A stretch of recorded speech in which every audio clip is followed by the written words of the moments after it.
Okay, so today we're going deep on something pretty major. Social influence and group behavior. Especially for those of you out there like knee-deep in MCAT prep. Right. This is going to be huge for the Psych and Sociology section, Absolutely. Behavior in groups, social norms, deviance, like all that good stuff. This is core stuff. Yeah, for sure. And, think about it, even beyond the MCAT. Right. This is about, your future as a doctor. You're going to be dealing with patients, their families, colleagues, working in healthcare teams. All the time. This is about understanding those social dynamics to be like a more effective and insightful doctor. Yeah. Imagine trying to figure out why a patient isn't following your advice because of what their friends or family believe. Exactly. Or what's going on in a high-pressure situation with your team in the hospital. Yeah, you got to get this stuff. This is like real-world stuff you're going to use every day. Real world for sure. Okay, so let's just dive right in. How about we start with, how just being around other people can affect us? So let's start with something called social facilitation. Okay. You know that feeling when you're practicing something? Yeah. And you suddenly get better when somebody walks in the room? Oh, yeah, totally. Like if you're a future surgeon, you're practicing your surgical knots and someone walks in and suddenly... You get that little boost, right? Oh, yeah. Yeah, it's like when I'm trying to nail a tricky recipe and someone's watching me, I tend to pay more attention to each step and it usually comes out better. Yeah. So just having others around can make us better at stuff we've already got down. That's it. That's social facilitation in a nutshell. Okay, so what about the opposite? Okay, so let's flip the script and talk about de-individuation. De-individuation. This is where being in a group can actually loosen up your sense of self and responsibility. Oh, interesting. Think about being in a massive crowd at a concert or a sporting event. You kind of lose yourself in the crowd, right? Exactly. You feel anonymous. So how does that change how we act?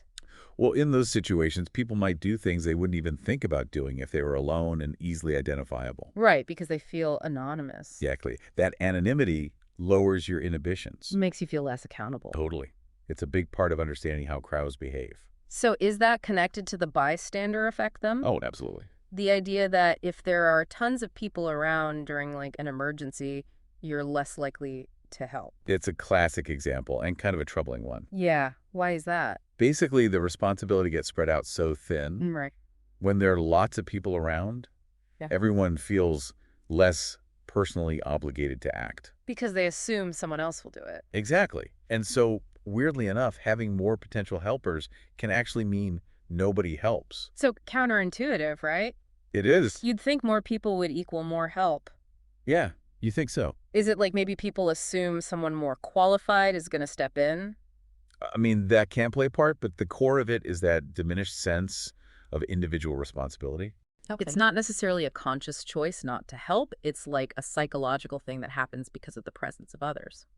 Wow. Okay, so that's de-individuation and the bystander effect. Now, there's another related concept called social loafing. Social loafing. Okay. And this one's a bit different. Instead of inaction in an emergency, it's about reduced effort in a group task. Oh, so like that classic group project scenario. Exactly. Where some people coast because they think others will do the work. Precisely. When individual contributions aren't easily identifiable in a group effort, some people put in less effort than they would if they were working solo. They're loafing. They're loafing because they figure their lack of effort won't really affect the outcome or be noticed. Sneaky, sneaky. It happens. Okay, so we've seen how just the presence of other people can subtly change our behavior. Right. Sometimes for the better, like with social facilitation. Right. And sometimes it leads to less personal responsibility, like with de-individuation and social loafing. Now let's move on to some more direct ways that people influence us. Okay. Like peer pressure. Peer pressure. Oh, yeah, we've all been there. For sure. It's the influence our peers have on us to behave in certain ways. Our peers being people our own age or with similar status. Right, similar social standing. Okay. This could be really direct, like with explicit encouragement or demands. Yeah. Or it could be more indirect, like unspoken pressure to fit in with the group's norms and expectations. And that need to fit in is a big part of conformity, right? Absolutely. Conformity is super powerful. Where we adjust our behavior to align with the group. Yeah, and it happens for different reasons. There's normative conformity, which is when we change our behavior to be accepted and liked by the group. Even if we don't actually agree. Even if we secretly disagree. We just don't want to stand out. We want to avoid being judged or rejected. Right. Then there's informational conformity, and that's when we genuinely believe that others in the group know more than we do. Especially when things are unclear. Exactly. In ambiguous situations, we look to the group for guidance on how to act. So normative is about fitting in, and informational is about actually trying to figure out the right way to do things. That's the distinction. Makes sense. Now, another major form of social influence is obedience. Obedience. Following the instructions of an authority figure. Okay. And this takes us to Stanley Milgram's famous experiments. Oh, yeah. His research, although ethically controversial, was really powerful in showing how far people would go to obey orders from an authority figure. Even when it meant hurting someone else. Even when it went against their own judgment. It's crazy how strong the influence of authority can be. It really is. Okay, so we've talked about how individuals are influenced in groups. But what about when those groups have to make decisions together? Right. Is the outcome just the sum of what everyone wants individually? Not necessarily. Group decision-making has its own quirks. Okay, tell me more. Two key things to keep in mind are group polarization and groupthink. Group polarization and groupthink. Let's start with polarization. Okay. This is the tendency for discussions to make the group's initial opinions even stronger. So if the group is leaning towards a certain view, Right. talking about it just pushes them further in that direction? Exactly. It's like a moderate opinion becomes a strong conviction after they've all had their say. Interesting. The discussion exposes people to more arguments that support their initial views, and that strengthens those views. Okay, I get it. Now, groupthink is different and potentially more problematic. How so? It's all about this desire for harmony and consensus. Okay. And that can actually override a realistic and critical evaluation of different options. So basically, they avoid rocking the boat even if it means ignoring potential problems. Precisely, in groupthink situations, members might not speak up even if they have doubts. Because they don't want to disrupt the harmony. Exactly. And there can be this illusion of unanimity where everyone thinks everyone else agrees because nobody's objecting. But they might all have secret reservations.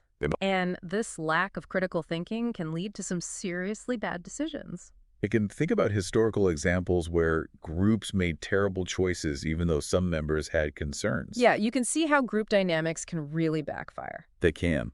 Okay, so we've looked at how groups influence individuals and how they make decisions. Right. Now let's zoom out even further and talk about the broader rules that guide behavior in society. These social norms. Social norms. These are the unwritten rules of what's considered acceptable and appropriate.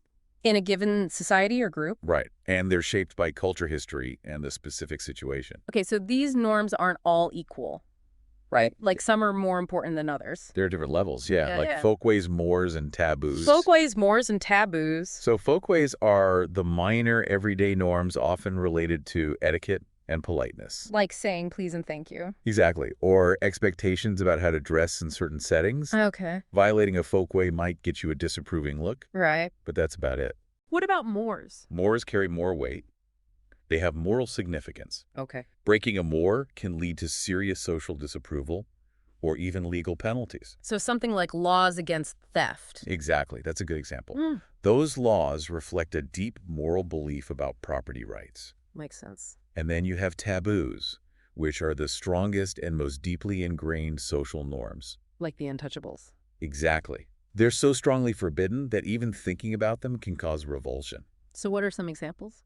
Well, incest and cannibalism are often cited as taboos. Right. Those are pretty universally condemned. They are virtually unthinkable in most societies. Okay, so folkways are like customs, mores are moral rules, and taboos are like the ultimate no-nos. You got it. What happens when these social norms break down? That's when you get anomie. Anomie. It's a state of normlessness or social disorder. Okay. It often happens during times of rapid change or upheaval. When the usual rules don't apply anymore. Exactly. People feel lost and confused without clear guidelines for how to act. And that can lead to instability. It can. And when people break these norms, whether the norms are strong or weak, that's deviance, right? Exactly. Deviance is any behavior that goes against the accepted norms. And that can range from minor infractions to serious crimes. Right. It's a whole spectrum. Are there any theories about why deviance happens? There are a few prominent ones.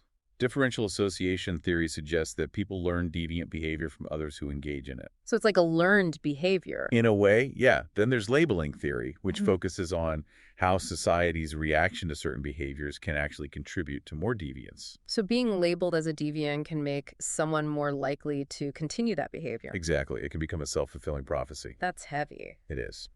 Now, you mentioned mass hysteria before. Oh, yeah. How does that fit in with all this talk about social influence? Mass hysteria is a great example of how social influence can play out on a huge scale. Okay. It's the rapid spread of anxieties, beliefs, and behaviors through a group, often without a clear physical cause. So like a collective freakout. Kind of think about historical panics like the fear of witches. Right. Or even more recent examples of widespread concern about a health issue that turns out to be mostly psychological. It's like a wave of emotion that sweeps through a group. Exactly. The power of suggestion and social contagion is at play.